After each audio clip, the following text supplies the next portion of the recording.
to the outside. Yesterday, signing pass catcher Mike Williams to a one-year deal with to be paired with Garrett Wilson, giving them a 1-2 punch like we haven't seen in New York in an incredibly long time. It's been a very busy offseason for the Jets, who have added a bunch of veteran players to plug up some weaknesses. In addition to Williams, they have added 3 different offensive linemen to fix protection for Aaron Rodgers, which is all important. Also, Tyrod Taylor was squared up to be the backup quarterback to Aaron, something that he's done well throughout his career. Dan, what does adding Mike Williams do for the New York Jets?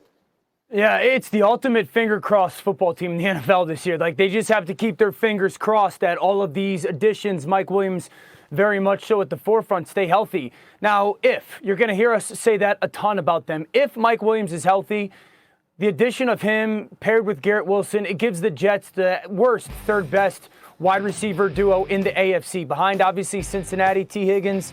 Let's see if he signs his tag, and then the Miami Dolphins. But Mike Williams is a walking explosive play. Basically, 1 out of every 4 catches is an explosive play downfield, and that's something that this offense has needed for a long time. But it's back to the point of RC, like your fingers crossed, because this is the biggest dice roll in the NFL as well. You know, if he could stay healthy, if Tyron Smith, who's going to be protecting a 40-year-old quarterback coming off of an Achilles tear, if he could stay healthy, then this offense has got a shot, but that's going to be a tall task in a 17-plus game season. Yeah, I agree with Dan. Look, who can stop the Jets when you look at this offense? 2 things. Father time and the turf at MetLife Stadium. Those are the 2 things. And this is the ultimate boomer bust team, to Dan's point. But I love this move. The reason I love it, though, the Mike Williams signing, is because Joe Douglas, we criticized him, rightfully so, last year, because 4 plays into the season, they didn't do anything to surround Aaron Rodgers with good enough offensive line help, and then they didn't make any moves after that. Well, he's done the opposite this year. Don't know how it's going to turn out, but at least Mike Williams came in the door, got that Taylor ham, egg, and cheese sandwich from one of the Jets fans, and it was good. And that showed before this man leaves the building, he's signing with us. And that's the aggressiveness that I like to see from the Jets. I mean, if you're Joe Douglas, you put everything on Aaron Rodgers' shoulders last year coming into the season. And if you listen to guys like Sauce Gardner, even McCole Hardman, who was with the Jets early on in the season, Nathaniel Hackett wasn't building an offense that it didn't matter who played quarterback. Right. He built an offense for Aaron Rodgers. And if you're Joe Douglas, it's about protecting him and giving him skilled players on the outside to throw to. Dan, what grade would you give the New York Jets on this offseason? Yeah, so far it's an A, but it's written in pencil, certainly not written in pen, because, again, there is such a unknown with how much those guys are going to play. I mean, it starts with Aaron Rodgers. I firmly believe that he's going to show up and not skip a beat play-wise, but I don't know, because I don't know how often we have, empirical data of a quarterback 40 years old coming off of the Achilles tear.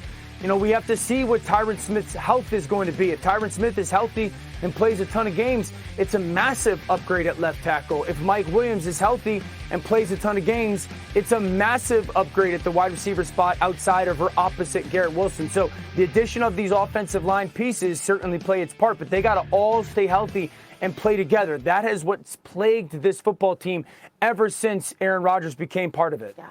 But that's the scary part to me. It's a ton of ifs when we talk about the New York Jets. It's if this guy is healthy, if this guy can play to the potential that we used to see him play at. And we haven't seen a ton of these guys be that in a couple of years. Or Aaron Rodgers, period. Or Aaron Rodgers, period, in the Jets uniform. Yeah. Yes. But Aaron Rodgers in the Jets uniform, does it make this team a Super Bowl contender? Ooh, wow. I thought you were going to give me like a lower bar to clear. No. That's no fun.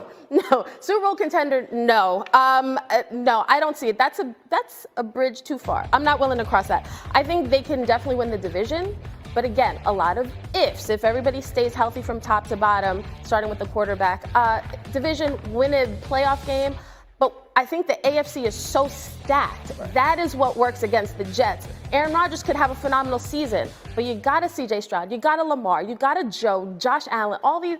It's a murderer's row when it comes to the QBs in that conference. But Dan, wasn't Aaron Rodgers brought to New York to win a Super Bowl? And how long do they have to not be contenders? Oh, he was absolutely brought there to win a Super Bowl. And going into week 1 last year when he ran out on Monday Night Football, they were Super Bowl contenders. They absolutely are Super Bowl contenders. They're a better football team roster-wise and talent-wise today than they were week 1 of last football season. But it's the caveat, RC. You know what I'm saying? Listen, if we can fast forward 9 months and they all stay healthy, or all those pivotal pieces stay healthy, there's no question that this football team is a Super Bowl contending football team. But this is the only team that we have those massive ifs about when it comes to those pivotal pieces of their health. How long does he have to win a Super Bowl? I mean, he's got realistically 2 more seasons, 3 more seasons maximum. So I'm surprised that Daniel would say with such definitiveness that the Jets are definitely a Super Bowl contender, because the caveat is, there's just so many ifs because it's an A, but it's written in pencil. That's the thing that stops me, because if clearly you're looking at the roster and saying this is a Super Bowl contending roster, then you got to give Joe Douglas A in pen. But if there's any question about then I don't think you can say they got a shot, but will that happen? I don't know. So I can't say it with my chest like that. Yeah, there's 2 things I'm sure of. Last year's roster wasn't a Super Bowl roster, and that Joe Douglas did a ton to improve that roster for this year. Okay, here we go, guys. Back to Dan and quick reads. As you're studying these draft quarterbacks, Dan, starting with Jayden Daniels, what stood out for you? Yeah, he's a tactician with elite athleticism. I think he's got the fastest eyes in this draft. And RC, his ball placement is premier. It reminds me a lot of C.J. Stroud of last year. And even when you watch his tape and he has misses, he don't miss by much. And I think it's that tactician element of his game that you sit there and go, well, that is a trait that is going to be repeatable on Sundays on a consistent basis, and you have to love that in this young man's game. J.J. McCarthy from Michigan, I think he's the most consistent quarterback in this draft. He's a play-action pass savant, and everybody knows how much I love the play-action pass game and need it more into the NFL. Now, I want to be honest. There's games where you sit there and go, he only makes 4 or 5 throws. He's only asked to make 4 or 5 throws, and every ball seen so often be thrown as hard as it can. What I want to see more is a little bit more love, a little bit more touch on the football. And then by all reports, who will be the number 1 pick in a pro day today in Caleb Williams. If there's a big play there, this young man wants to make it. If there's a big play there, this man is capable of making it. He's a magician with the football and so often chasing and or hunting big plays. And you absolutely love that element of his game. Sometimes it gets himself into trouble, certainly in college football, and it absolutely will in the NFL. But he is a walking highlight reel at the quarterback spot. I love Caleb Williams, getting an opportunity to see him twice in person. The dude is absolutely electric. What must he show you today